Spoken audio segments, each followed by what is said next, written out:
¿Alguna vez te han dicho que tus sueños son demasiado grandes? ¿Que nadie empieza desde cero y llega a construir un imperio global? Pues esta historia te va a demostrar lo contrario. Todo comenzó con un joven que tenía una idea absurda: vender zapatillas japonesas desde el maletero de su auto. Nadie creyó en él. No tenía dinero. No tenía experiencia. Solo tenía una visión. Y una obsesión tan fuerte, que estuvo dispuesto a arriesgarlo todo. Esta no es una historia cualquiera de negocios. Es la historia real del hombre que fundó Nike. Una historia de miedos, fracasos, deudas, traiciones, pasión, riesgo y victoria. Aquí vas a conocer cada paso, cada decisión, cada noche sin dormir. Vas a sentir su lucha como si fuera la tuya. Y al final, no solo vas a entender cómo nació una de las marcas más grandes del mundo. Vas a descubrir algo aún más importante: ¿por qué nunca debes rendirte?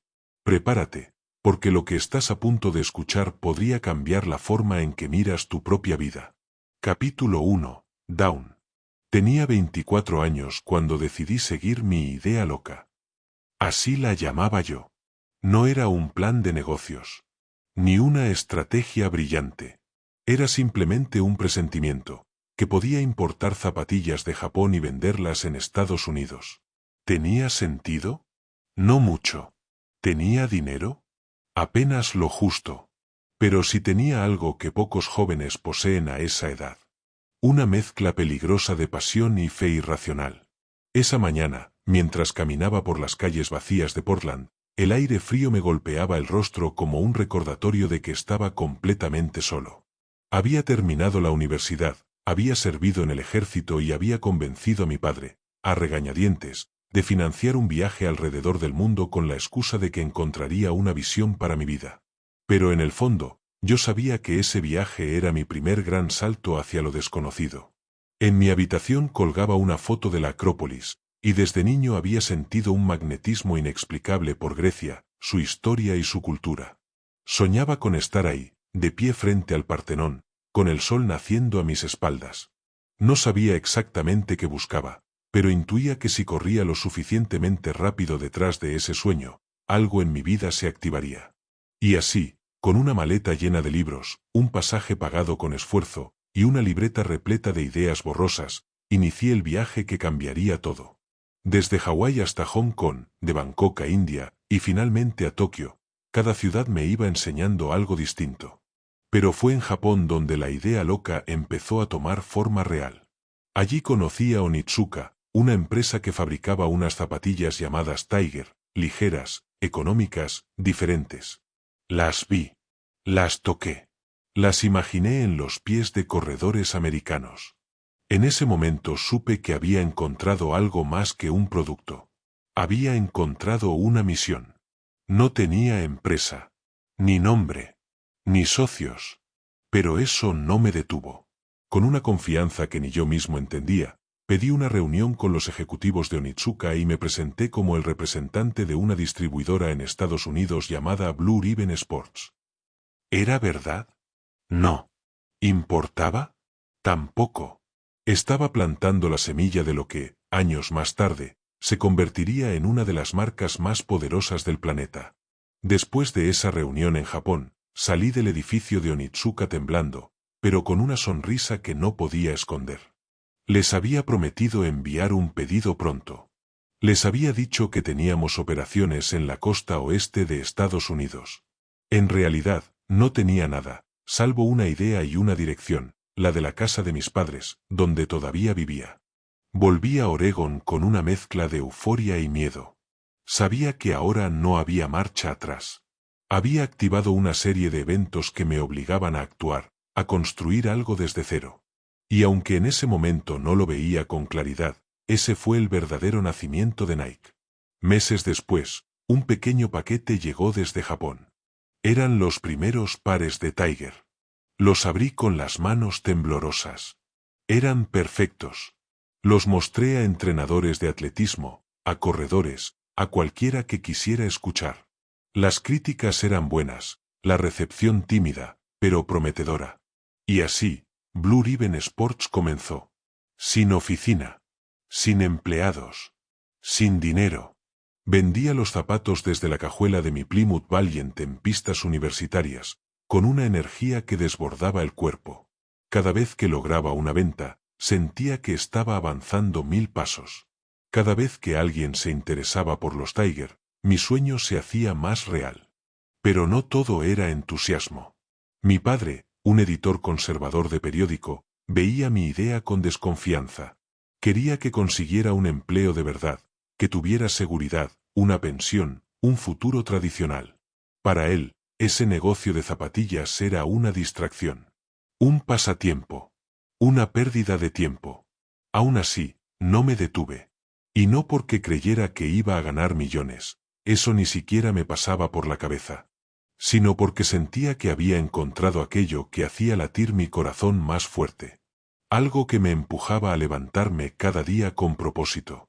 Algo que, aunque nadie más lo entendiera, me hacía sentir completamente vivo. Capítulo 2. 1962. Ese año, mientras la mayoría de mis compañeros de universidad se preparaban para entrevistas de trabajo, yo solo pensaba en mi idea loca. Estaba obsesionado.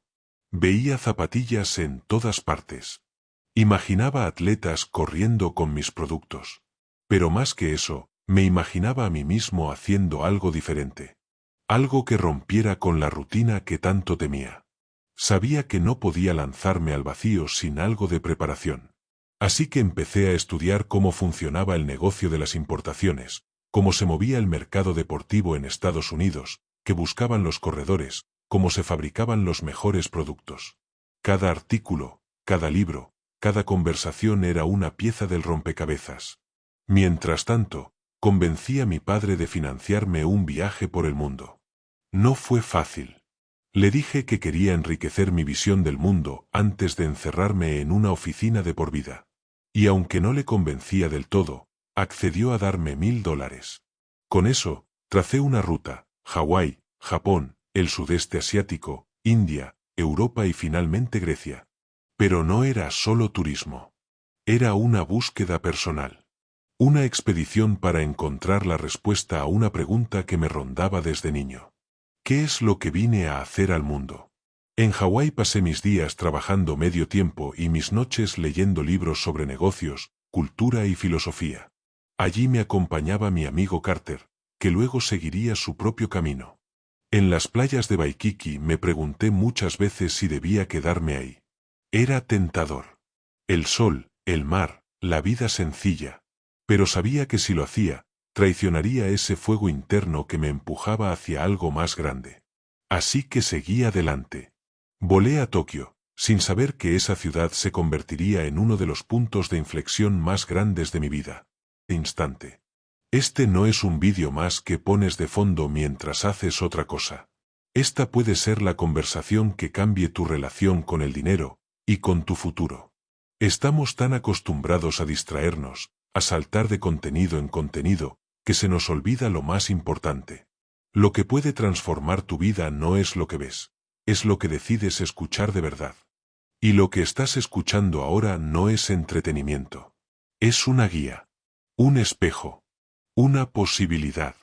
La mayoría de personas abandona este tipo de contenido a los pocos minutos.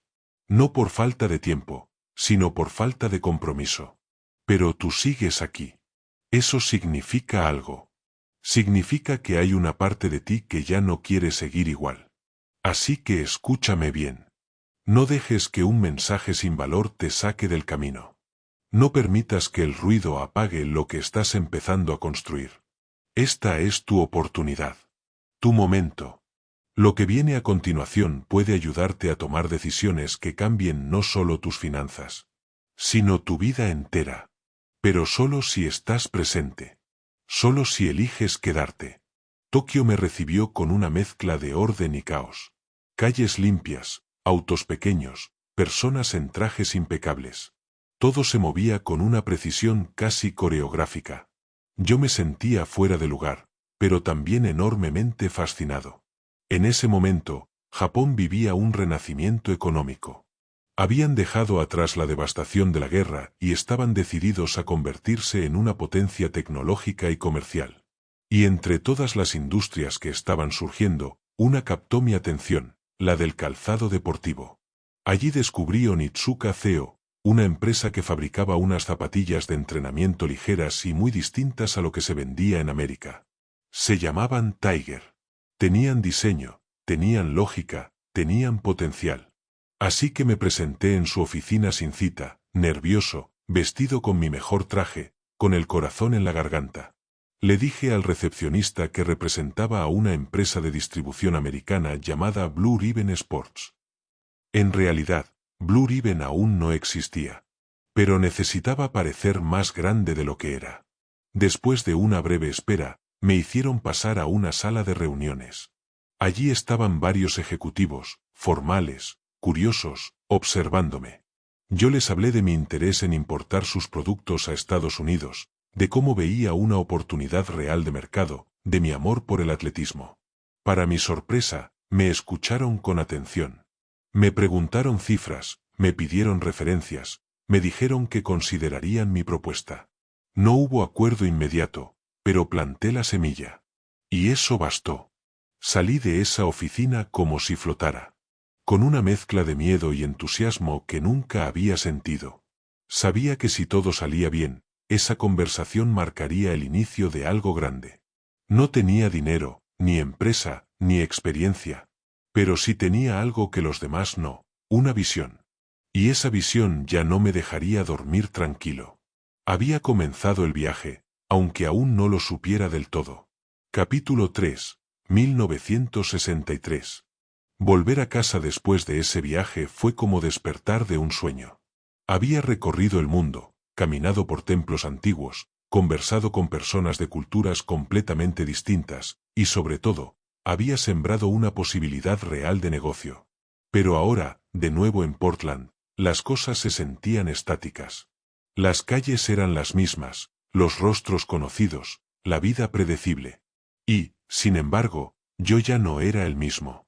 Mi mente no paraba. Pensaba en Japón, en los Tiger, en esa reunión en la oficina de Onitsuka. Esperaba cada día recibir una respuesta de ellos. Y mientras tanto, tuve que enfrentar la realidad. No tenía trabajo, no tenía ingresos y estaba de vuelta en la casa de mis padres. No tardó en llegar la presión. Mi padre, siempre preocupado por la estabilidad, insistía en que debía hacer algo serio con mi vida. Así que acepté un empleo como contador en Pricewaterhouse. Trabajaba de día con números que no me inspiraban. Y de noche me sumergía en libros de negocios, planeando cómo podría hacer realidad Blue Ribbon Sports. Durante meses, no supe nada de Onitsuka. Mi propuesta parecía haberse perdido en el Océano Pacífico. Pero un día, una carta llegó a mi buzón. Venía de Japón. Y traía buenas noticias. Querían enviarme muestras. Querían explorar la posibilidad de trabajar conmigo como su distribuidor oficial en la costa oeste de Estados Unidos. Me quedé mirando esa carta por minutos, como si fuera irreal. Era la primera validación tangible de mi idea. Solo había un problema, necesitaba dinero para hacer el pedido inicial. La emoción de recibir esa carta de Onitsuka fue intensa, pero duró poco. Enseguida apareció el primer gran obstáculo, el dinero. Ellos estaban dispuestos a enviar un lote inicial, pero yo tenía que hacer un pedido mínimo y adelantar el pago. No era mucho en términos empresariales, pero para mí, era una cantidad considerable. No podía pagarlo con lo que ganaba como contador. Me debatí durante días. No quería pedirle más dinero a mi padre, no después de todo lo que ya había invertido en mi viaje. Pero sabía que esta era una oportunidad única. Así que me tragué el orgullo y volví a sentarme frente a él. Le mostré la carta. Le expliqué que había un fabricante japonés dispuesto a enviarme productos para distribuir en Estados Unidos. Que podía ser el inicio de algo real. Que solo necesitaba un pequeño préstamo para hacer el primer pedido. Mi padre me escuchó en silencio. Me observó con esa mirada que mezcla amor y duda. Y finalmente, me dijo que sí. No porque creyera en mi idea, sino porque confiaba en mí. Con ese dinero, hice el pedido. Unas semanas después, una caja llegó desde Japón. Era simple, sin marcas llamativas. Pero al abrirla, sentí que estaba viendo el futuro. Los Tiger eran distintos. Eran livianos, bien diseñados, agresivos. Tenían algo que ningún otro zapato en el mercado americano tenía en ese momento: velocidad. Comencé a mostrarlos a corredores locales, a entrenadores, a cualquier persona que quisiera escuchar. Y aunque las primeras reacciones fueron mesuradas, poco a poco la gente empezaba a interesarse. Algunos querían probarlos. Otros querían comprarlos de inmediato. Entonces ocurrió algo que cambiaría todo. Bill Bowerman, mi antiguo entrenador de atletismo en la universidad, se enteró de los Tiger. Siempre obsesionado con mejorar el calzado para sus atletas, quiso verlos de cerca. Le llevé un par. Se los mostré, le expliqué el material, el diseño, el precio. Y luego me dijo algo inesperado. Quiero invertir. Quiero ser parte de esto. No podía creerlo. Bowerman no solo era un ícono en el mundo del atletismo, era una mente inquieta, un innovador. Que él quisiera ser socio era una señal de que iba por buen camino. Acordamos que él aportaría $500. Y así, nació oficialmente Blue Ribbon Sports. Una empresa sin oficina, sin empleados, sin logo, pero con una visión compartida por dos personas que creían en el poder de una buena zapatilla. Ese fue el verdadero comienzo. No en Tokio. No en el avión. Sino en ese momento en que alguien más creyó lo suficiente como para arriesgar su dinero, su nombre y su tiempo. No tenía idea de lo que me esperaba. Solo sabía que, por fin, estaba en movimiento. Capítulo 4, 1964. El año 1964 empezó con incertidumbre y una enorme energía. Ahora ya no estaba solo, Bowerman era oficialmente mi socio. Y su presencia le daba a Blue Ribbon Sports algo que yo no podía comprar con dinero: credibilidad. Él era un referente. Un hombre que no solo entendía de atletismo, sino que lo vivía. Su respaldo significaba que estábamos jugando en serio. Empezamos de forma humilde. Los pedidos se hacían directamente a Onitsuka en Japón. Las cajas llegaban a casa de mis padres, y desde ahí salían, una por una, a manos de corredores locales. No había almacén. No había tienda. Solo mi auto, mi entusiasmo, y la cochera de mis padres convertida en depósito. Bowerman se obsesionó con los Tiger. Los desarmaba, analizaba la suela, el material, el ajuste. Quería mejorarlos. Y no tardó en enviar sus propias sugerencias de diseño a los japoneses. Ellos, curiosamente, lo escuchaban. E incluso comenzaron a enviar prototipos basados en sus recomendaciones. Era extraño y emocionante. Una empresa japonesa a medio mundo de distancia, tomando en cuenta las ideas de un entrenador de Oregón. Eso nos motivó aún más. Mientras tanto, yo seguía trabajando como contador durante el día. Mis jornadas eran una combinación de trajes formales, balances financieros. Y luego tardes y noches hablando con clientes, llevando zapatos a pistas de entrenamiento, escribiendo cartas, haciendo pedidos. Vivía entre dos mundos. Pero sentía que, por primera vez, ambos empezaban a unirse. La estructura que aprendía en la oficina me ayudaba a manejar la contabilidad de Blue Ribbon. Y la pasión que sentía por las zapatillas hacía que cada día valiera la pena. Las ventas comenzaron a crecer. Lentas, pero constantes. Cada par que salía era una victoria. Cada cliente satisfecho era un paso más. Pero con ese crecimiento vinieron nuevos desafíos. Con el aumento de ventas llegaron también nuevas responsabilidades. Ya no se trataba solo de vender un par de zapatillas en una pista de atletismo. Ahora había que mantener un flujo de pedidos, gestionar inventarios, responder cartas, cumplir promesas. Y lo más difícil, asegurarse de que Onitsuka siguiera confiando en nosotros. Bill empezó a darse cuenta de que estaba construyendo una empresa de verdad. Lo notaba en los pequeños detalles, cuando alguien lo llamaba para hacer un pedido, cuando debía revisar un recibo, cuando tenía que explicar por qué un envío llegaba tarde. Blue Ribbon Sports era real. No era solo una idea. Era una operación, todavía pequeña, pero viva. Bowerman, por su parte, no dejaba de experimentar. Cortaba las zapatillas, ajustaba los refuerzos, rediseñaba las suelas. Sus atletas en la Universidad de Oregón eran sus conejillos de Indias, pero también sus mejores aliados. Ellos usaban los prototipos, daban retroalimentación, sugerían mejoras. Y cuando los Tiger funcionaban, lo decían con entusiasmo. Phil sabía que no solo vendía un zapato, vendía una experiencia, una herramienta para mejorar el rendimiento. Uno de los momentos clave de ese año fue el desarrollo del Tiger Cortez. No tenía ese nombre aún, pero era un diseño en el que Bowerman volcó todo su conocimiento. Un zapato más acolchado, con mejor absorción de impacto, más cómodo para largas distancias. Se convirtió en un éxito instantáneo entre los corredores. Y Phil entendió que la clave no estaba solo en importar, sino en crear. Pero a pesar de los logros, también hubo obstáculos. El primero, el dinero. El negocio crecía, pero el capital era limitado. Cada nuevo pedido a Japón requería adelantos que Phil no siempre podía cubrir. A menudo tenía que retrasar pagos o pedir créditos. El estrés financiero era constante. Y además, debía ocultarlo en la oficina para no poner en riesgo su empleo como contador. El segundo obstáculo, el tiempo. El negocio le consumía más horas, pero aún no podía dejar su trabajo. Pasaba los días soñando con dedicarse al 100% a Blue Ribbon. Pero sabía que un paso mal dado podía hundir todo. Aún así, nunca pensó en rendirse. Porque cada nuevo cliente, cada atleta que corría con un par de Tiger, era una prueba de que estaban haciendo algo importante. Y en el fondo, aunque no lo dijera en voz alta, Phil empezaba a sentirlo. Esto no era solo un negocio. Era su propósito. Su camino.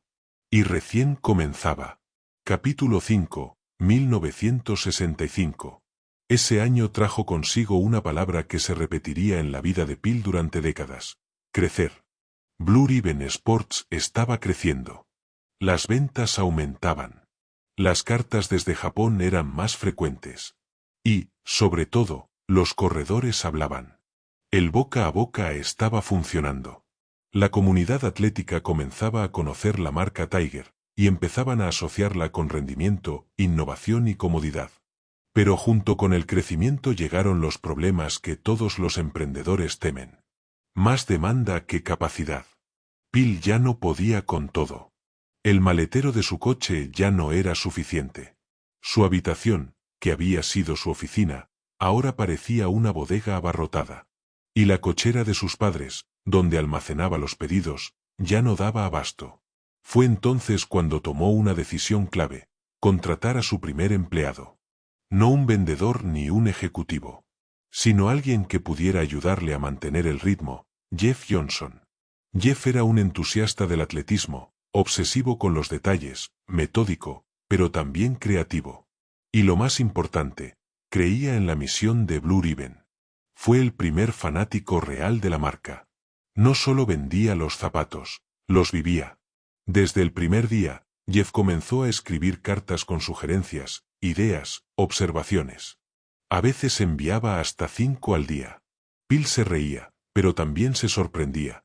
Había encontrado a alguien que sentía la misma pasión que él, quizás incluso más. Jeff fue más allá de las tareas básicas. Organizaba carreras, hablaba con entrenadores, montaba stands en eventos locales, anotaba cada comentario de los corredores. Era un motor en sí mismo. Y aunque a veces su intensidad resultaba abrumadora, Phil sabía que lo necesitaba. Esa alianza se convertiría en uno de los pilares del crecimiento de Blue Ribbon. La incorporación de Jeff Johnson marcó un punto de inflexión. Mientras Phil seguía atrapado entre su trabajo como contador y la expansión de Blue Ribbon, Jeff se convertía en la fuerza operativa del día a día. Era incansable. Organizaba reuniones con atletas, tomaba fotos, proponía mejoras, e incluso comenzó a experimentar con ideas de diseño. En más de una ocasión, Phil tuvo que pedirle que bajara el ritmo, pero en el fondo sabía que ese tipo de entrega era justo lo que la empresa necesitaba. Con Jeff en movimiento, las ventas se dispararon. Tanto, que Phil se dio cuenta de que necesitaban un espacio físico. Ya no bastaba con vender desde autos y pistas. Era hora de abrir una tienda. Así nació la primera tienda oficial de Blue Ribbon Sports, en Santa Mónica, California. Era pequeña. Tenía estantes improvisados, una caja registradora vieja y pósters pegados en la pared. Pero era suya. Y era el símbolo de que estaban dejando de ser una aventura informal para convertirse en una empresa real. El local no estaba en una avenida comercial ni en una zona de lujo. Pero sí estaba donde debía estar. Cerca de los corredores. Cerca de la pista. Cerca de la comunidad. La tienda funcionaba gracias a la entrega de Jeff, quien dormía en un sofá al fondo del local, escribía cartas por las noches y atendía con entusiasmo a cada cliente que entraba. Era más que un vendedor. Era un constructor de marca. Mientras tanto, Bill seguía haciendo malabares con su empleo de día y su empresa de noche. Las noches eran cada vez más largas. Y el estrés, más pesado. Cada pedido de Japón exigía un adelanto de dinero que muchas veces no tenía. Cada retraso en el envío podía costarle credibilidad. Y cada decisión parecía un salto al vacío. Pero había algo que lo empujaba a seguir. La sensación de que estaba en el camino correcto. Que todo ese caos tenía sentido. Que aunque nadie más lo viera aún, Blue Ribbon tenía un futuro enorme. Bill sabía que no podía seguir así para siempre. Que tarde o temprano tendría que tomar una decisión. Seguir el camino seguro del empleo.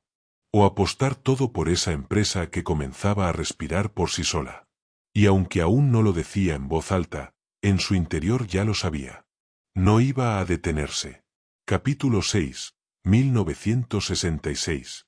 El año 1966 comenzó con una energía distinta. Blue Ribbon Sports ya no era una simple idea.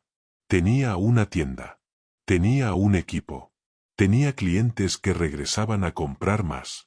Y por primera vez, Bill empezó a pensar en grande. Aún así, el crecimiento no venía sin dolores. Los pedidos de Japón se hacían más frecuentes y más costosos. Onitsuka exigía más estructura, más planificación, más volumen.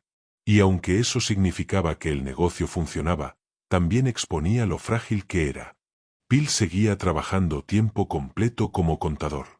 Durante el día, preparaba reportes financieros para empresas que no le importaban. Durante la noche, respondía cartas, revisaba inventarios, y soñaba con el día en que pudiera dedicarse por completo a su empresa. En medio de ese torbellino, comenzó a cuestionarse algo. ¿Hasta cuándo podría sostener ese ritmo? El negocio requería cada vez más de él. Pero dar el salto, dejar su trabajo estable, era un riesgo que no se atrevía a tomar tan rápido. Mientras tanto, Jeff Johnson seguía construyendo comunidad desde la tienda. No era solo un vendedor. Era un conector. Hablaba con cada cliente como si fuera su amigo. Organizaba carreras. Registraba comentarios, sugerencias, necesidades. Gracias a Jeff, la tienda se convirtió en un pequeño templo del running. La gente no solo iba a comprar. Iba a conversar, a inspirarse, a sentirse parte de algo. Y ese algo era cada vez más fuerte. Pero las relaciones con Onitsuka empezaban a mostrar grietas. A medida que las ventas aumentaban y la presencia de Blue Ribbon crecía, también lo hacían las tensiones con Onitsuka. Lo que al principio fue una relación amistosa y abierta, empezaba a convertirse en una cadena de exigencias, sospechas y burocracia. Los ejecutivos japoneses pedían reportes constantes, querían saber dónde se vendían los productos, cuánto se ganaba y cómo se manejaba la empresa. Bill entendía que esa presión venía de su éxito. Blue Ribbon estaba funcionando tan bien, que los japoneses empezaban a considerar otras opciones. ¿Y si ponían otro distribuidor en la costa este? ¿Y si rompían el contrato con Bill y vendían directamente en Estados Unidos? Esas preguntas no se hacían explícitamente, pero estaban en el aire. Y eso lo preocupaba. Bill sabía que dependía completamente de Onitsuka. No tenía otro proveedor. No tenía marca propia. No tenía control sobre la producción. Y si Onitsuka decidía terminar la relación, todo se vendría abajo. La dependencia era total. Y eso lo hacía vulnerable. Mientras tanto, en el otro lado del negocio, los problemas crecían en silencio. El dinero seguía siendo escaso. Bill apenas podía cubrir los pedidos grandes que Onitsuka exigía. Y para lograrlo, tuvo que pedir préstamos. Primero personales. Luego bancarios. Y más adelante, a través de líneas de crédito con condiciones duras y vencimientos ajustados. Cada mes era una batalla contra el reloj. Entraba dinero por ventas, pero salía igual de rápido para pagar deudas y adelantar nuevos pedidos. Era una carrera constante, como si estuviera corriendo en una cinta que no se detenía nunca. Y aún así, no podía parar. Porque cada mes vendían más. Cada atleta hablaba mejor de los Tiger. Cada carta que llegaba a la tienda traía palabras de agradecimiento, de entusiasmo, de fidelidad. Blue Ribbon empezaba a formar una comunidad. Y Bill comenzaba a entender algo muy profundo. No estaba vendiendo solo un producto. Estaba construyendo una marca con alma. Pero en el fondo sabía que, si quería proteger lo que estaba creando, tenía que hacer algo drástico. Tenía que reducir su dependencia.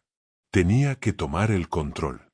Y esa decisión, aunque aún no lo sabía del todo, lo llevaría a uno de los momentos más decisivos de toda su vida. Capítulo 7, 1967.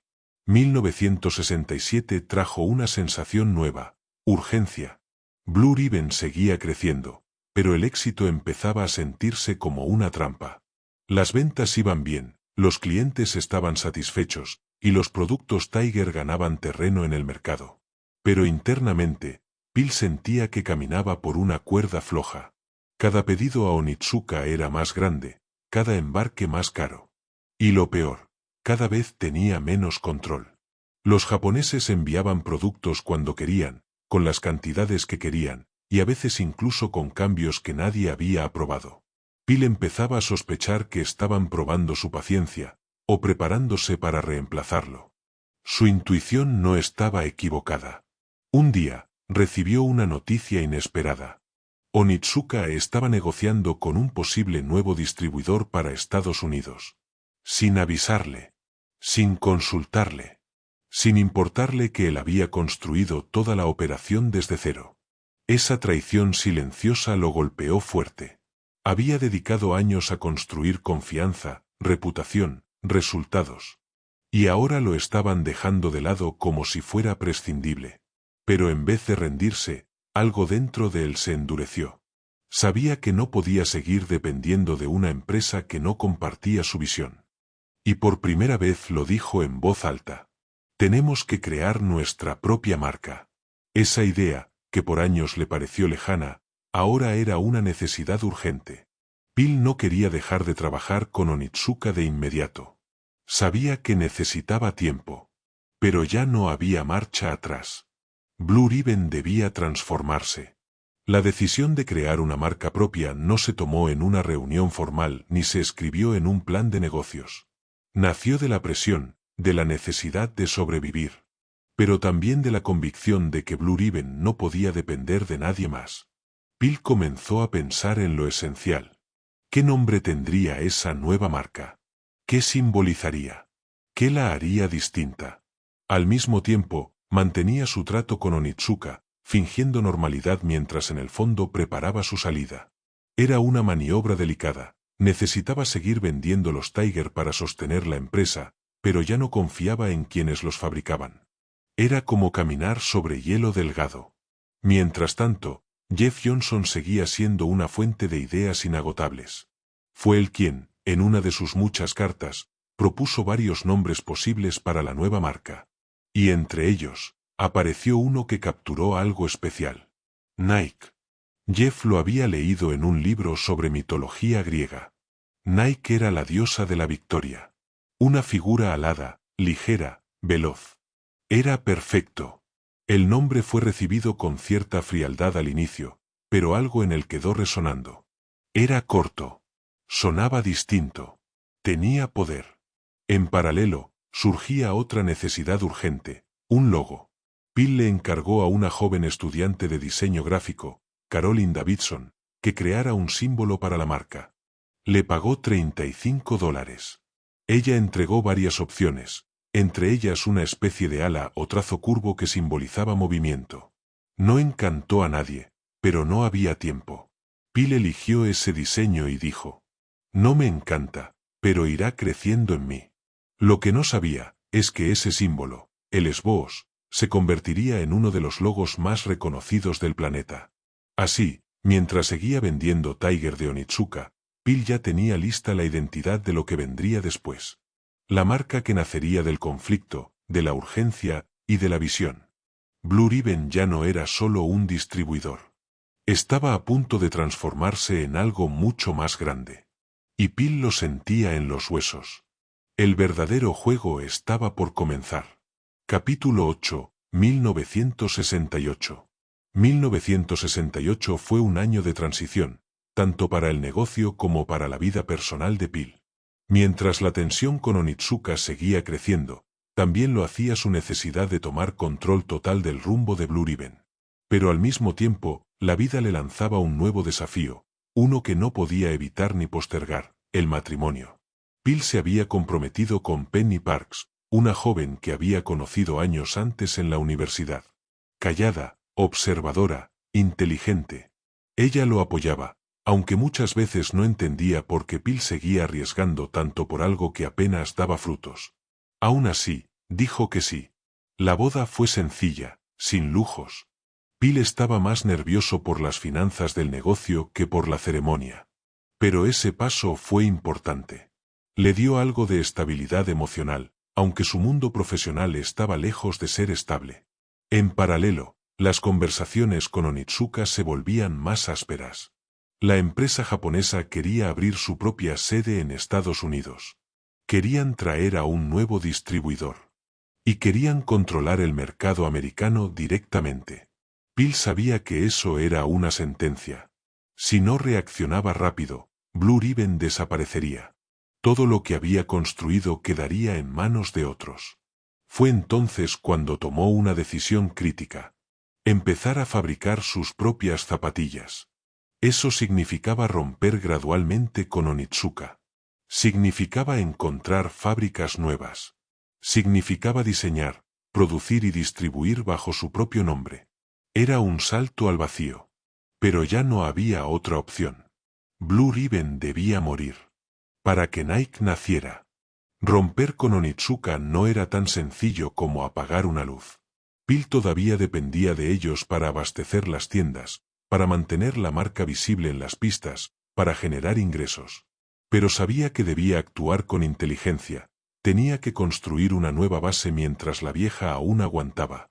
Comenzó a buscar fabricantes alternativos, primero en Japón, luego en otros países de Asia. Quería encontrar un proveedor que aceptara trabajar bajo los términos de Blue Ribbon, con diseños propios, sin intermediarios que amenazaran con cortar el flujo. Sabía que si quería crear una marca duradera, tenía que controlar la cadena desde el principio hasta el final. Mientras tanto, el equipo también crecía. Ya no eran solo Phil, Bowerman y Jeff. Ahora había más manos, más voces, más presión. La pequeña oficina se había convertido en un nido de ideas, estrés, discusiones y sueños ambiciosos. Bowerman seguía diseñando prototipos. Sus obsesiones lo llevaban a cortar zapatillas por la mitad, hervirlas, mezclarlas, probar suelas nuevas con materiales nunca antes usados. Quería reducir el peso, aumentar la tracción, mejorar la respuesta del pie en cada zancada. Para él, un zapato no era solo un accesorio. Era una herramienta para liberar el potencial humano. Phil tomaba nota de todo, y mientras respondía correos, negociaba préstamos y hablaba con abogados, su mente empezaba a visualizar algo más grande. Ya no se trataba solo de sobrevivir. Ahora quería competir. Quería ganar. La presión aumentaba. Los bancos no querían prestarle más. Los pagos a Onitsuka eran más exigentes. Y su vida personal, aunque estable, comenzaba a sentirse distante. Penny ahora vivía con él, compartía su mundo, pero apenas lo veía. Phil llegaba tarde. Dormía poco. Soñaba con problemas. Vivía para sostener una empresa que aún no tenía forma definitiva. Y sin embargo, algo en su interior se mantenía firme. La convicción de que todo ese esfuerzo no era en vano. Ese año, bajo la sombra de Onitsuka y la presión de las deudas, empezó a gestarse algo nuevo. Un nombre que aún nadie conocía. Un símbolo que aún no generaba emoción. Una marca que aún no existía. Pero que estaba a punto de cambiar el juego para siempre. Capítulo 9, 1969. Phil entró en 1969 con una sensación persistente en el pecho, urgencia. La relación con Onitsuka pendía de un hilo cada vez más tenso, y aunque las ventas seguían creciendo, su dependencia de ellos lo hacía vulnerable. Pero más allá del negocio, ese año marcaría su vida de una manera mucho más profunda. Nació su primer hijo. Convertirse en padre fue un punto de quiebre. No solo porque traía nuevas responsabilidades personales, sino porque intensificó sus propias preguntas internas. ¿Estoy construyendo algo que valga la pena dejar como legado? ¿Podré sostener esta vida frenética sin perderme en el camino? El nacimiento de su hijo trajo alegría, y también más presión. Ahora tenía una familia que dependía de él. Y al mismo tiempo, tenía una empresa que le exigía cada vez más, con menos garantías de éxito. Phil se encontraba atrapado entre dos fuerzas, su rol como padre y esposo, y su obsesión por hacer que Blue Ribbon no solo sobreviviera, sino triunfara. Ese año también enfrentó una decisión clave. Romper oficialmente con Onitsuka. Los rumores de que los japoneses estaban buscando otro distribuidor en Estados Unidos ya no eran rumores. Eran realidad. Phil recibió confirmación de que Onitsuka estaba planeando entregarle la distribución a otra empresa, y eso lo obligó a actuar. Ya no podía esperar más. Debía lanzar su propia línea de zapatillas, con su propia marca, su propio nombre, su propio logo. Y así, entre noches sin dormir y llamadas tensas con abogados, nació la decisión más valiente de su vida. Separarse de Onitsuka. Y con esa ruptura, se abría un abismo. Pero también, la posibilidad de crear algo que fuera completamente suyo. La ruptura con Onitsuka no fue limpia ni sencilla. Fue una guerra silenciosa de cartas legales, reuniones tensas y estrategias ocultas. Onitsuka intentó adelantarse, enviar productos por su cuenta, ignorar el contrato que tenían con Blue Ribbon. Phil, con el apoyo de su equipo, respondió con firmeza, inició acciones legales. Ya no se trataba solo de defender un negocio. Se trataba de defender años de trabajo, de sacrificio, de visión. Mientras eso ocurría, el equipo de Blue Ribbon se movilizaba. Ya no había vuelta atrás. Era el momento de lanzar su propia marca. La palabra Nike comenzó a tomar fuerza. Era corta, fuerte, distinta. Y el logo, el famoso esbozo diseñado por Caroline Davidson, empezó a aparecer en los primeros prototipos. Aún así, nadie sabía si funcionaría. Phil no estaba convencido del nombre ni del símbolo. Pero había algo más importante que las dudas estéticas. La urgencia de sobrevivir. Con el contrato de Onitsuka quebrándose, necesitaban colocar productos nuevos en el mercado, inmediatamente. Los primeros pares con la marca Nike se fabricaron con prisa, bajo presión, con recursos limitados. Pero llegaron. Y aunque no eran perfectos, representaban libertad. Los distribuidores, acostumbrados a los Tiger, recibieron las Nike con curiosidad. Algunos dudaron. Otros aceptaron de inmediato. Pero lo que más sorprendió a Phil fue esto. Los corredores respondieron. Sentían que el zapato era distinto. Que el diseño era mejor. Que había algo nuevo en la forma en que se ajustaba al pie. Ese fue el primer respiro. Una señal de que, pese al caos, la apuesta estaba funcionando. Phil aún tenía miedo. Aún dudaba. Aún luchaba contra bancos que no le prestaban, proveedores que exigían pagos imposibles y un mercado saturado. Pero por primera vez desde que todo comenzó, sintió algo distinto. Control. Ya no era un distribuidor. Ahora era un creador. Y aunque el camino sería aún más difícil, al menos por fin era su propio camino. El año terminó como había empezado, con incertidumbre. pero también con una semilla plantada. Una marca con un nombre extraño, un logo minimalista y un propósito enorme. Nike acababa de nacer. Y el mundo aún no lo sabía. Capítulo 10, 1970. El año 1970 fue, para Phil Knight, como correr una maratón en plena tormenta. Blue Ribbon ya no existía solamente como distribuidor, ahora era también fabricante, diseñador y guerrero legal. La batalla contra Onitsuka seguía activa en los tribunales. Ambas partes reclamaban derechos sobre los clientes, las ventas y hasta los diseños. Phil no solo tenía que seguir vendiendo, sino también defenderse judicialmente de la empresa que había sido su aliada durante años. Pero mientras el conflicto legal lo consumía por dentro, Nike comenzaba a dar sus primeros pasos como marca independiente. Las primeras zapatillas con el esboos llegaban a manos de corredores en la costa oeste. No se vendían en masa todavía, pero algo era evidente. A la gente le gustaban. El diseño, inspirado por Bowerman, tenía mejoras reales, mayor amortiguación, materiales más livianos, mejor agarre. Y mientras Phil lidiaba con abogados y acreedores, el equipo de Blue Ribbon, ahora en plena transformación hacia Nike, se mantenía en movimiento. Jeff Johnson seguía escribiendo cartas, haciendo marketing artesanal, escuchando a cada cliente como si fuera el único. Strasser, el joven abogado que se había sumado al equipo, comenzaba a demostrar su valor estratégico. Y Bowerman, como siempre, diseñaba, cortaba, cosía, soñaba. Phil también tuvo que enfrentarse a una nueva dimensión del negocio. El dinero institucional. Hasta ese momento, había sobrevivido con préstamos bancarios, líneas de crédito personales, favores familiares. Pero ya no era suficiente. La empresa crecía, y para poder sostener pedidos más grandes, inventario, distribución y nómina, necesitaba inversionistas. Comenzó a buscar capital, a hablar con banqueros, a tocar puertas. Y una tras otra, se le cerraban. Nadie quería arriesgar dinero en una empresa que estaba en litigio con su proveedor principal y lanzando una marca que nadie conocía. La respuesta más común era una sonrisa cortés seguida de un no. Y sin embargo, Phil no se detuvo. Sabía que todo gran negocio pasaba por ese túnel oscuro. El momento donde nadie cree, salvo tú. El rechazo de los bancos no fue solo una frustración. Fue una lección brutal. Nadie apostaría por sus sueños si él no estaba dispuesto a defenderlo con todo. Cada reunión era igual, los ejecutivos lo escuchaban con cortesía, tomaban notas, asentían. Y luego decían que el riesgo era muy alto.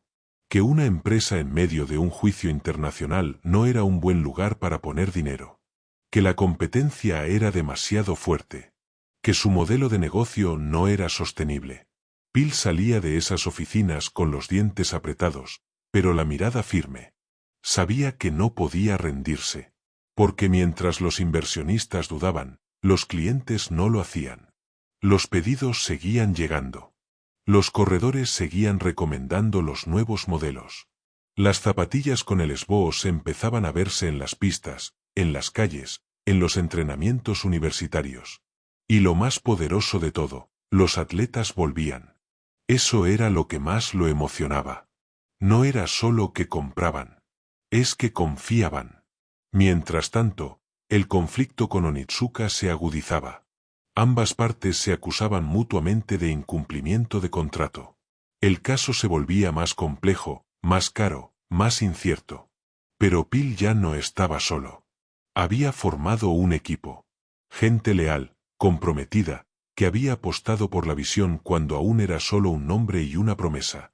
Uno de los momentos clave ese año fue la llegada de nuevos modelos diseñados por Bowerman. Zapatos que no solo eran distintos visualmente, eran mejores. Cada costura, cada suela, cada refuerzo tenía una razón técnica. Y eso se notaba en el rendimiento de los atletas que los usaban. Phil entendió entonces algo fundamental. Nike no iba a crecer por marketing. Iba a crecer por excelencia en el producto. No necesitaban promesas vacías. Solo necesitaban que la gente probara los zapatos. Y eso lo guiaría en los años siguientes. El año terminó con más preguntas que respuestas. Seguían sin inversionistas grandes. Seguían en juicio. Seguían arriesgando cada centavo. Pero también seguían avanzando. Y eso, para Phil, lo era todo. Nike ya no era una idea. Era un movimiento. Capítulo 11, 1971. El año 1971 fue el más arriesgado y al mismo tiempo el más simbólico para Phil Knight y su equipo. Era el año en que Nike dejaría de ser un proyecto secreto y se convertiría oficialmente en una marca. Un nombre. Un logo. Una identidad. Y aunque la mayoría aún no sabía pronunciarlo, Phil lo sentía con claridad. Nike era el futuro. Ese año ocurrió algo que cambiaría el destino de la empresa para siempre. Onitsuka intentó eliminarlos. En medio de la tensión creciente, los ejecutivos japoneses enviaron una carta oficial anunciando que terminaban la relación comercial con Blue Ribbon. Querían seguir vendiendo Tiger en Estados Unidos, pero sin ellos. Fue el golpe final. Pero también, la libertad. Phil, junto con su equipo legal, contraatacó. Presentaron una demanda formal contra Onitsuka por incumplimiento de contrato. Era una batalla legal descomunal para una empresa pequeña. Pero no tenían opción. Era eso o desaparecer. Mientras la batalla se desarrollaba en los tribunales, Phil activó el plan que llevaba meses preparando en silencio. El lanzamiento oficial de Nike. Los primeros modelos listos para el mercado estaban en camino. El nombre ya era definitivo. El logo, el famoso esboos, estaba impreso en cada par. Y lo más importante, ya no estaban atados a nadie. Ese momento fue aterrador y liberador al mismo tiempo. Phil sabía que todo lo construido en los últimos años estaba en juego. Que si los nuevos modelos no funcionaban, no habría regreso. Pero también sabía que, por primera vez, todo dependía solo de ellos. Nike era su marca. Su visión. Su apuesta. El nacimiento oficial de Nike no vino acompañado de fanfarrias ni campañas millonarias. No hubo anuncios en televisión, ni titulares en los periódicos. Fue silencioso. Como casi todo lo que Phil había construido hasta ese momento. Los primeros pares con el logo del esboos llegaron en cajas sencillas, apiladas en almacenes alquilados y tiendas modestas. Nadie sabía aún lo que representaban. Nadie podía imaginar que ese trazo curvo, tan simple, tan austero, se convertiría en uno de los símbolos más icónicos de la historia del deporte. Pero para Phil y su equipo, cada caja con el logo de Nike era una declaración. Estamos aquí. Estamos solos. Y vamos con todo. Mientras el juicio contra Onitsuka avanzaba lentamente, las ventas de los nuevos modelos comenzaron. Los primeros clientes eran escépticos. Muchos preguntaban, ¿dónde están los Tiger? ¿Qué es Nike? Pero apenas se probaban los nuevos diseños, ocurría algo mágico. No volvían atrás. La calidad estaba ahí. El diseño era más audaz. La suela ofrecía mejor amortiguación. El zapato respondía mejor en pista. Poco a poco, Nike comenzó a ocupar el espacio que Tiger dejaba vacío. Y con cada venta, con cada corredor satisfecho, con cada carta de agradecimiento, Phil confirmaba lo que había presentido desde hacía años. No necesitaban depender de nadie. Caroline Davidson, la diseñadora del esboos, fue invitada a la oficina para recibir su pago final. $35. Pero también, y más importante aún, acciones de la empresa. Un gesto que Phil insistió en hacer, porque sabía que el símbolo que ella había creado valía más de lo que cualquier cheque podía pagar en ese momento. Ese año, entre juicios, lanzamientos, deudas, estrés y noches interminables, ocurrió algo poderoso. Nike dejó de ser solo una marca. Se convirtió en una idea. Una bandera para aquellos que apostaban por lo imposible. Para los que corrían más allá de sus límites. Para los que se atrevían a soñar, pero también a ejecutar. El camino seguía lleno de obstáculos. Pero por primera vez, Phil no caminaba con miedo. Caminaba con propósito. Porque ya no tenía que pedir permiso. Nike era suya. Y estaba lista para correr. Capítulo 12. 1972. El año 1972 fue el verdadero debut de Nike ante el mundo. Y no pudo haber habido mejor escenario. Los Juegos Olímpicos de Múnich. Bill y su equipo sabían que este evento era una oportunidad irrepetible. Millones de ojos estarían puestos en los atletas. Las pistas serían observadas desde todos los ángulos. Y si Nike lograba estar ahí, aunque fuera en los pies de unos pocos corredores, la marca podía explotar. Pero había un problema. Aún eran desconocidos. No tenían presupuesto para grandes patrocinios. Ni equipos completos usando sus productos. Apenas podían enviar algunos pares. Pero lo hicieron. Y entonces ocurrió algo poderoso. Algunos atletas usaron Nike. Y ganaron. Y las cámaras enfocaron esos pies. Y aunque pocos sabían leer ese logo curvo, ya había algo distinto en el aire. Bill no necesitaba que todos reconocieran la marca ese año. Solo necesitaba una cosa. Empezar a ser parte de la conversación. Mientras tanto, la operación en Estados Unidos crecía a toda velocidad. Los modelos más vendidos eran el Cortez, el Blazer, y una nueva línea diseñada para distintos tipos de entrenamiento. Jeff Johnson seguía siendo una fuerza imparable desde las tiendas.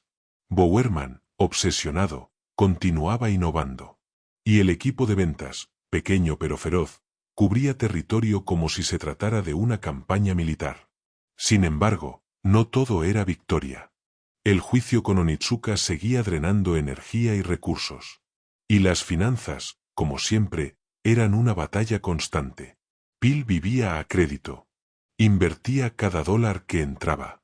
Nunca había liquidez suficiente. Cada mes era una jugada de ajedrez.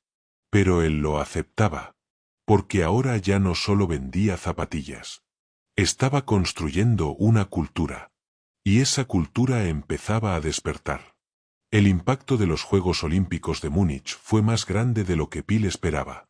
No en cifras, porque las ventas no se dispararon de inmediato, sino en algo más importante, en percepción.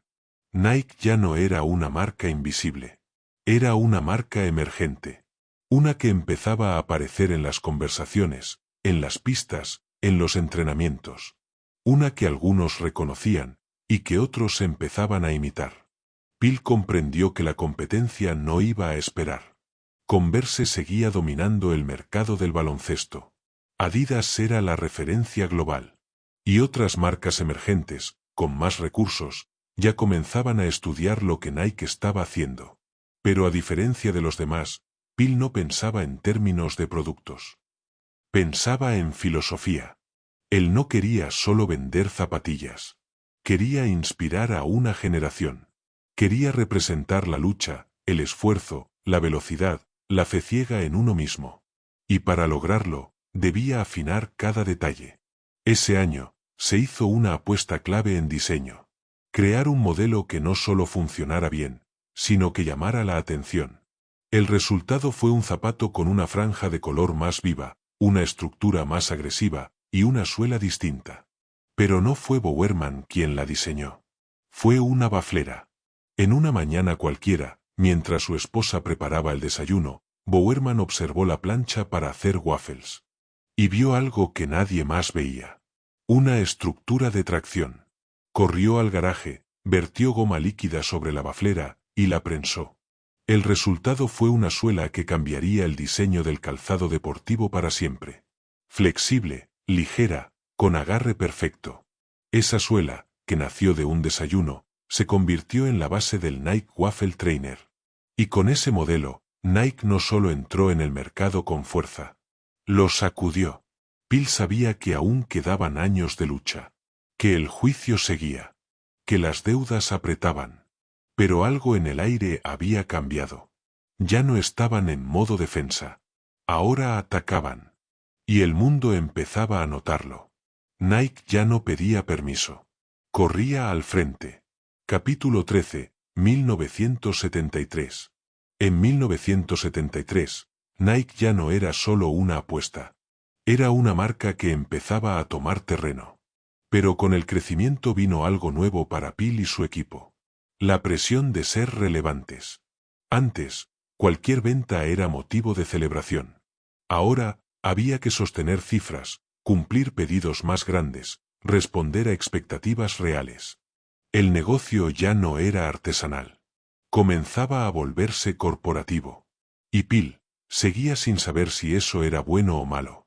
Por dentro, Nike aún funcionaba como una familia improvisada. Muchos empleados eran amigos personales, corredores, conocidos de universidad, personas que habían apostado por la visión cuando solo era una palabra. Pero ahora necesitaban organización, sistemas, departamentos. Y eso trajo conflicto. Algunos sentían que la cultura se perdía. Otros creían que era la única forma de sobrevivir. Phil, en medio de todo, intentaba encontrar equilibrio. No quería que Nike se convirtiera en una empresa fría. Pero tampoco podía dirigir un imperio con la informalidad de un club universitario. Mientras tanto, en las pistas, el Waffle Trainer arrasaba. La suela diseñada por Bowerman, inspirada en una baflera, ofrecía un rendimiento superior. Atletas amateurs y profesionales comenzaban a elegir Nike no por lealtad, sino por resultados. Eso fue lo que más emocionó a Phil. La calidad comenzaba a hablar por sí sola. Pero con el éxito también llegaron nuevas amenazas. Otras marcas comenzaron a copiar el diseño. Algunos ex-socios intentaron infiltrarse en sus contratos de distribución. Y los bancos seguían dudando. Phil se encontraba una vez más en la cuerda floja. Las ventas iban mejor que nunca, pero el flujo de efectivo seguía siendo un problema. Vendían rápido, pero el dinero entraba lento. Y para fabricar más, necesitaban pagar por adelantado. El ciclo era brutal. Y aún así, no bajaban la marcha. Porque ahora, por primera vez, Phil veía algo que antes solo había imaginado. Una marca con futuro. La presión financiera era como correr con una mochila llena de piedras. Nike crecía en ventas, en visibilidad, en reputación. Pero el flujo de caja seguía siendo un dolor constante. Phil sabía que estaban atrapados en una paradoja. Cuanto más éxito tenían, más dinero necesitaban. Y cuanto más dinero pedían, más los bancos se resistían a prestarlo. A pesar de sus esfuerzos, la mayoría de las instituciones financieras seguían viendo a Nike como un negocio joven, inestable y demasiado arriesgado. Y eso obligó a Phil a hacer algo que nunca había querido. Buscar financiamiento fuera de los bancos tradicionales. Fue entonces cuando conoció a John Bourke, un ejecutivo de Nisso Iwai, una empresa japonesa de comercio internacional. Bourke no solo entendió la visión de Nike, la compartió. Phil presentó su caso con pasión, con cifras, con muestras, pero sobre todo, con honestidad. No prometió un retorno garantizado. Prometió lucha. Prometió determinación. Prometió que si lo apoyaban, no se rendiría. Y esa convicción, más que el plan de negocios, fue lo que abrió la puerta. Nisso Iwai accedió a financiar sus pedidos a los fabricantes. No era un préstamo bancario común. Era un acto de fe comercial. Ese acuerdo salvó a Nike. Les permitió respirar. Les dio capital para fabricar a gran escala, cumplir con la demanda y evitar el colapso. Y no solo eso. Les dio algo aún más valioso: tiempo. Tiempo para perfeccionar los diseños. Para planear la expansión. Para resistir los embates de la competencia. Phil jamás olvidó ese gesto. En medio de una tormenta donde nadie apostaba por ellos, una sola puerta abierta fue suficiente para avanzar. Y ese avance cambió todo. Porque ahora, por primera vez, Nike tenía el músculo para competir. No solo corazón. No solo diseño.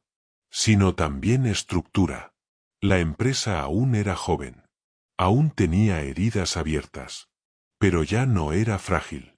Estaban listos para pelear. Y no solo por un espacio en el mercado, sino por la cima. Capítulo 14, 1974. El 1974 fue un año de consolidación y expansión. Nike ya había dejado de ser un proyecto emergente para convertirse en una empresa real, con estructura, empleados, objetivos claros, y un sueño cada vez más grande.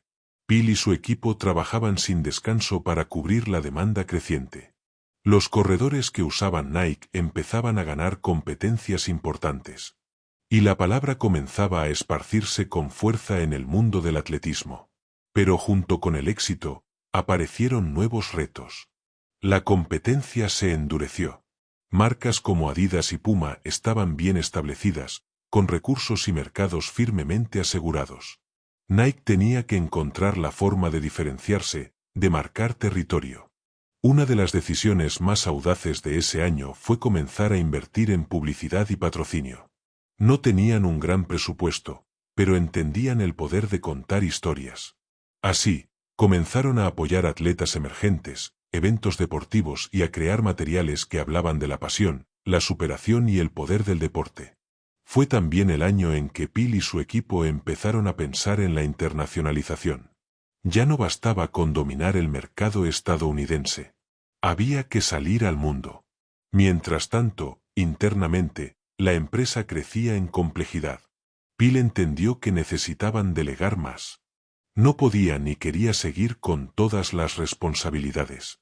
Así que comenzó a formar un equipo gerencial que pudiera llevar la empresa hacia la siguiente etapa. Pero con todos esos cambios, también llegó la presión. Los problemas legales con Onitsuka seguían latentes. Las finanzas debían ser cuidadas al milímetro. Y el equipo enfrentaba tensiones, diferencias de visión y desgaste. Aún así, Bill se mantenía firme. Sabía que la victoria no era para los que se rendían. Era para los que persistían. Y Nike persistía. La publicidad fue un arma poderosa. Aunque el presupuesto era pequeño, Bill y su equipo apostaron por mensajes claros y auténticos. No se trataba solo de vender un producto, sino de contar una historia. Una historia de esfuerzo, pasión y superación. Los anuncios no estaban en las grandes revistas de moda, sino en publicaciones deportivas, en folletos para corredores, en carteles en pistas universitarias. Cada palabra buscaba conectar con alguien que compartiera esa hambre por ir más lejos.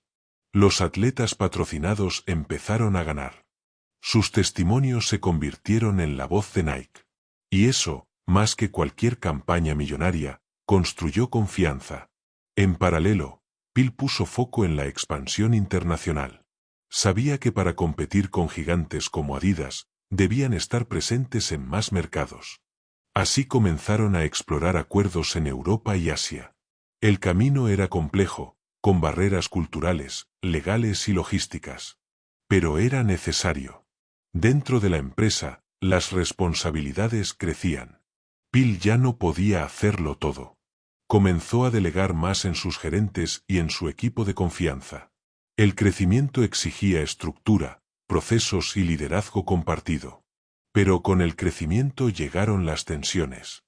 No todos compartían la visión de Bill. Algunos querían resultados rápidos, otros tenían miedo al cambio. Las discusiones eran constantes. Pero en medio del ruido, Bill mantenía el foco. Sabía que estaban construyendo algo más que una empresa. Estaban creando una cultura. Una marca con alma. Y aunque el camino era largo y difícil, Bill estaba convencido de una cosa. Nike iba a ser grande. Capítulo 15, 1975.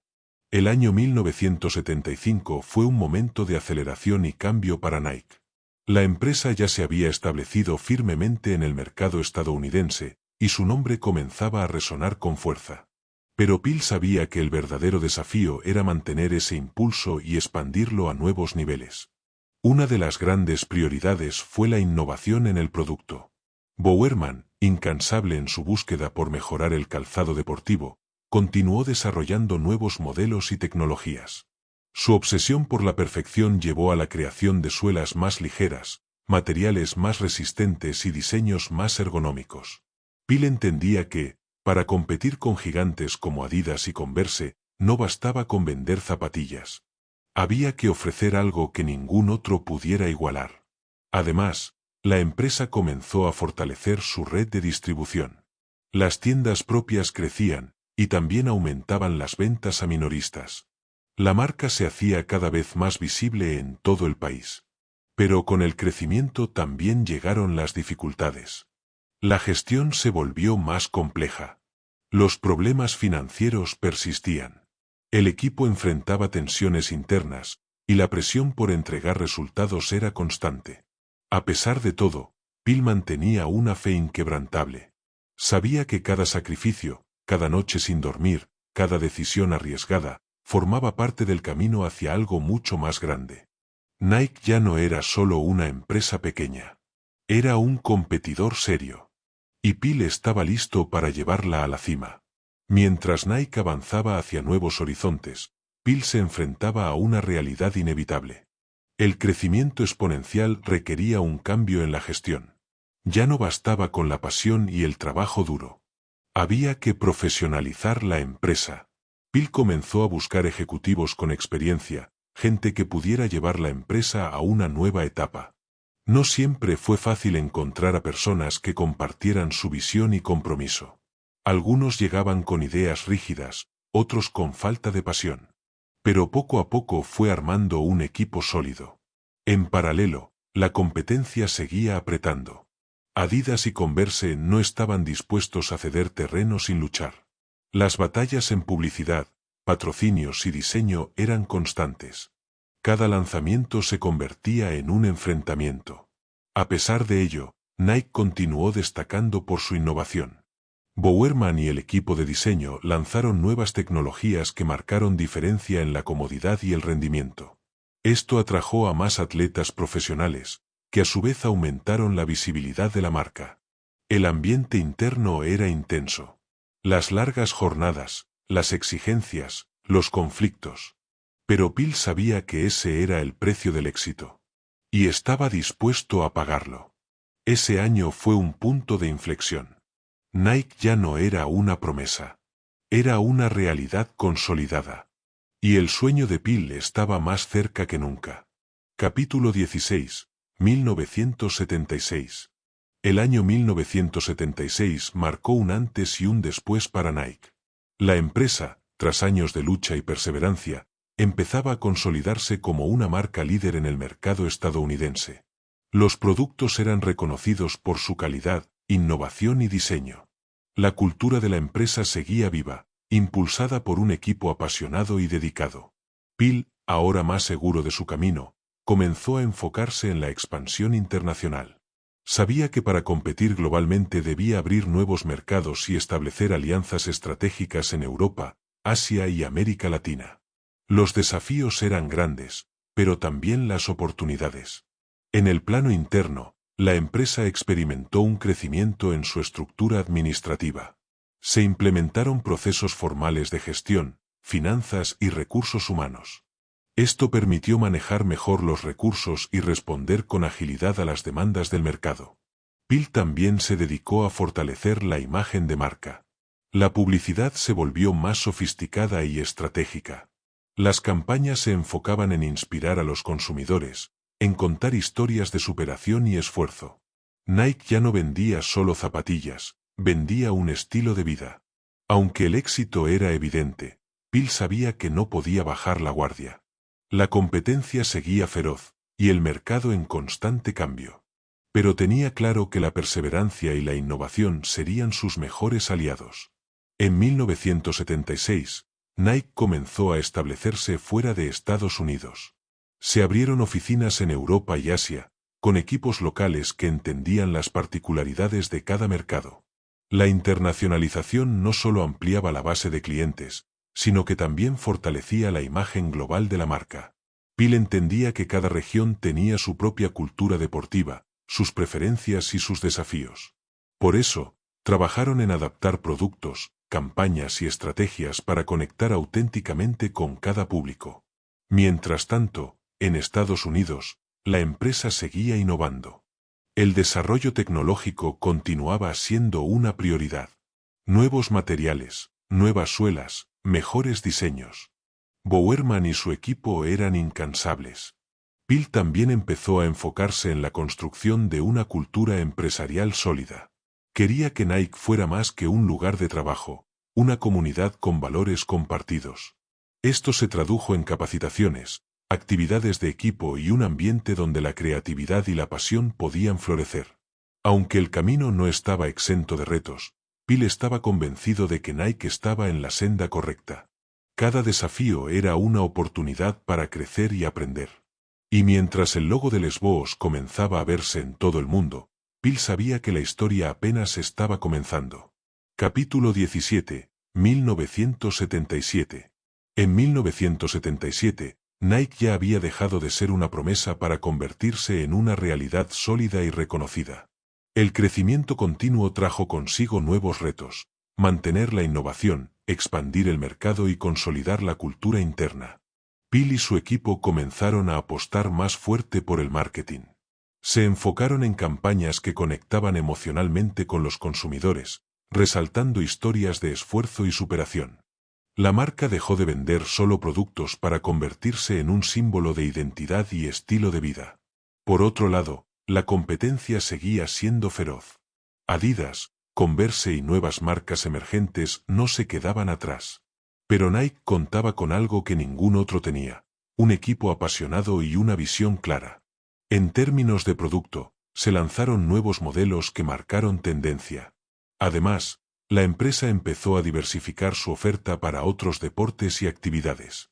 A nivel organizacional, Phil continuó profesionalizando la gestión, delegando responsabilidades y fomentando el liderazgo en diferentes áreas. El equilibrio entre crecimiento, innovación y cultura empresarial se convirtió en el foco principal. En 1977, Nike continuó su avance con pasos firmes. Phil comprendió que, para sostener el crecimiento, debía consolidar el liderazgo de la empresa. Eso implicaba mejorar la comunicación interna, definir procesos claros y fortalecer la cultura organizacional.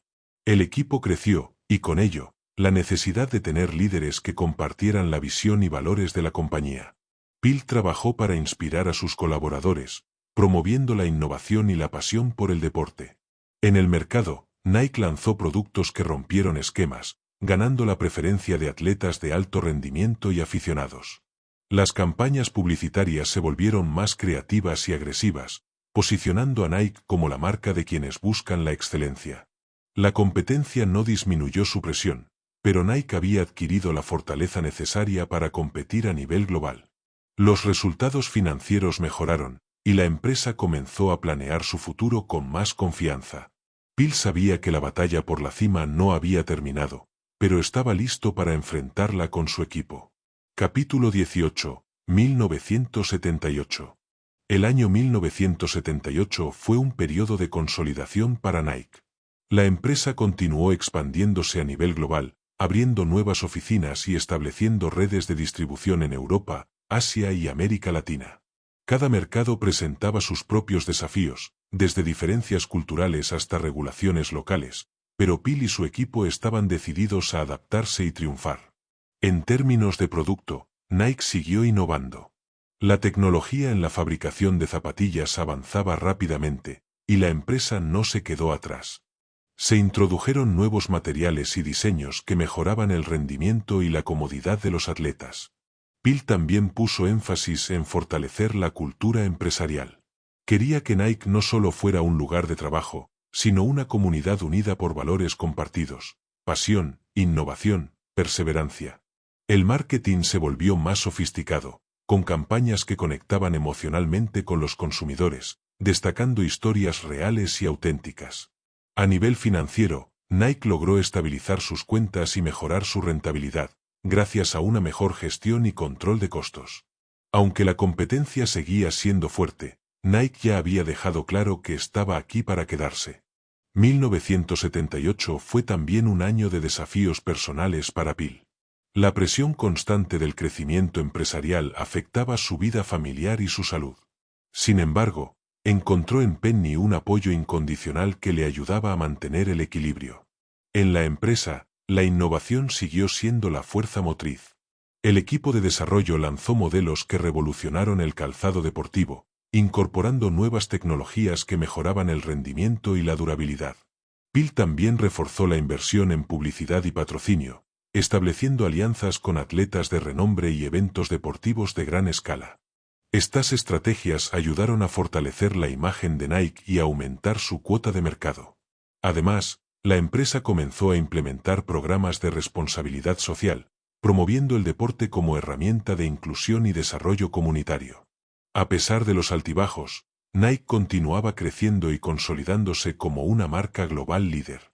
Bill sabía que aún quedaba mucho por hacer, pero estaba convencido de que estaban en el camino correcto. Capítulo 19. 1979.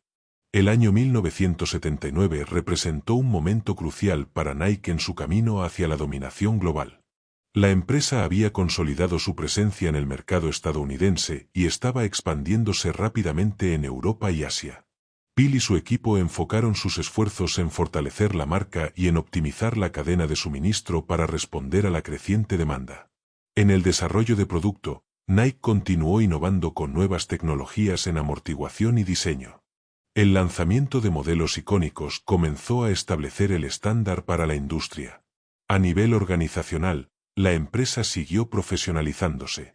Se implementaron mejores sistemas administrativos y de gestión, y se promovió un liderazgo fuerte en todos los niveles. Bill también puso énfasis en la cultura empresarial, fomentando un ambiente donde la creatividad, el trabajo en equipo y la pasión por el deporte fueran los motores del éxito. A pesar de los éxitos, la competencia se mantuvo feroz, y Nike tuvo que enfrentar constantes desafíos para mantener su posición. Pero con determinación y visión, Bill estaba convencido de que la empresa continuaría creciendo y alcanzaría nuevas metas. En 1979, Nike se enfrentó a una serie de desafíos que pusieron a prueba la fortaleza de la empresa y de su equipo. La competencia seguía siendo intensa, con marcas establecidas y nuevos actores emergiendo en el mercado. Bill y sus líderes tuvieron que tomar decisiones difíciles para mantener el ritmo y la innovación. En la parte financiera, la empresa trabajó para optimizar costos y mejorar la rentabilidad, sin sacrificar la calidad ni la innovación. Esto implicó ajustes en la producción, negociaciones con proveedores y una gestión más estricta de los recursos. Al mismo tiempo, la cultura interna se fortaleció, con programas de capacitación y desarrollo para los empleados. Bill promovió un ambiente en el que cada persona se sintiera valorada y motivada para aportar al éxito colectivo. El marketing continuó evolucionando, con campañas más creativas y un enfoque en conectar emocionalmente con los consumidores. Nike seguía construyendo una comunidad fiel que iba más allá de la venta de zapatillas. El año cerró con la convicción de que, aunque el camino fuera arduo, Nike estaba preparada para enfrentar el futuro y continuar su crecimiento imparable. Capítulo 20. 1980. El año 1980 fue un punto de inflexión para Nike. Después de años de crecimiento constante y desafíos superados, la empresa comenzó a consolidar su posición como líder indiscutible en el mercado del calzado deportivo. La marca ya no solo era reconocida por su innovación y calidad, sino también por su capacidad para inspirar a atletas y consumidores en todo el mundo. Bill y su equipo centraron sus esfuerzos en fortalecer la presencia global de Nike, expandiendo sus operaciones en Europa, Asia y América Latina. Esto implicó no solo la apertura de nuevas oficinas, sino también la adaptación de estrategias de marketing y productos a las particularidades de cada mercado. En cuanto a innovación, Nike continuó desarrollando tecnologías que mejoraban el rendimiento y la comodidad de sus productos, consolidando su reputación como pionera en la industria. Internamente, la empresa reforzó su estructura organizacional, promoviendo el liderazgo y la colaboración entre sus equipos. Aunque la competencia seguía siendo feroz, Nike estaba mejor preparada que nunca para enfrentar los retos del mercado global. El éxito de Nike en 1980 no fue casualidad. Fue el resultado de una visión clara, un equipo dedicado y una cultura fuerte. Bill Knight y su equipo entendieron que mantenerse en la cima requería innovación constante y una conexión auténtica con los consumidores. Durante ese año, la empresa implementó nuevas estrategias de marketing que reforzaron la identidad de la marca.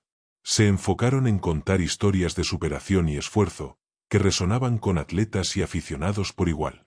La expansión internacional continuó con la apertura de nuevas oficinas y la creación de redes de distribución sólidas. Nike se consolidó como una marca global, presente en mercados clave y con una base de clientes fiel. Internamente, La empresa siguió profesionalizándose. Phil promovió el desarrollo del talento y el liderazgo dentro de la organización, entendiendo que el capital humano era su mayor fortaleza. A pesar de los desafíos, Nike mantenía su espíritu innovador y su compromiso con la excelencia. Y mientras miraba hacia el futuro, Phil sabía que el camino apenas comenzaba. Capítulo 21. Night. El capítulo final de esta historia no es un cierre, sino un nuevo comienzo. Después de casi 2 décadas de lucha, aprendizaje y crecimiento, Phil Knight y Nike llegaron a una encrucijada. El éxito había llegado, pero con él vinieron nuevas preguntas. ¿Cómo mantener esa pasión que los había llevado hasta aquí? ¿Cómo seguir innovando en un mercado cada vez más competitivo? ¿Cómo proteger la cultura que los definía sin perder la escala? Para Phil, la respuesta estaba clara: no se trata solo de zapatillas ni de negocios. Se trata de una filosofía de vida. De nunca rendirse, de desafiar los límites, de creer en el poder del esfuerzo y la perseverancia. Este capítulo es un reflejo de esa mentalidad. Una invitación a todos los que sueñan a seguir adelante, sin importar las dificultades. La historia de Nike no termina aquí. Está viva, evolucionando, inspirando a nuevas generaciones. Y como Phil siempre dijo, el verdadero juego apenas comienza. El capítulo Night es una meditación sobre todo lo que se ha construido y lo que aún está por venir. Phil Knight reflexiona sobre las lecciones aprendidas, las personas que lo acompañaron y los sacrificios que hicieron. Reconoce que el éxito no es una línea recta, sino un camino lleno de altibajos. Esta etapa es también un llamado a la humildad y a la perseverancia. A recordar que ninguna victoria es definitiva y que siempre hay que seguir buscando la mejora y la innovación. Phil comparte su visión del futuro, lleno de retos pero también de oportunidades. Una visión en la que Nike sigue siendo un símbolo de esfuerzo, pasión y superación. El legado que ha construido es más que un negocio, es una inspiración para millones. Y con esa certeza, cierra este capítulo, no con un punto final, sino con una invitación a seguir adelante. Capítulo 22. Epílogo / reflexión final. Este último capítulo es un cierre lleno de gratitud y visión. Phil Knight reflexiona sobre todo el viaje recorrido, desde esos primeros días con Blue Ribbon Sports hasta convertirse en una marca global como Nike. Reconoce que el éxito no fue solo suyo, sino de todos los que creyeron y trabajaron a su lado. Habla de los momentos difíciles, de las dudas, de las noches sin dormir, pero también de las victorias y los aprendizajes. Destaca la importancia de la pasión, la perseverancia y la innovación como pilares fundamentales. El epílogo invita a los lectores a entender que la historia de Nike es también una historia sobre el poder de soñar y actuar. Que el camino al éxito es difícil, pero posible. Phil deja un mensaje claro. No importa cuántas veces caigas, lo que define es si te levantas y sigues adelante. La vida, como los negocios, es una carrera de resistencia. Finalmente, el epílogo cierra con un llamado a nunca dejar de creer, de luchar y de buscar la excelencia.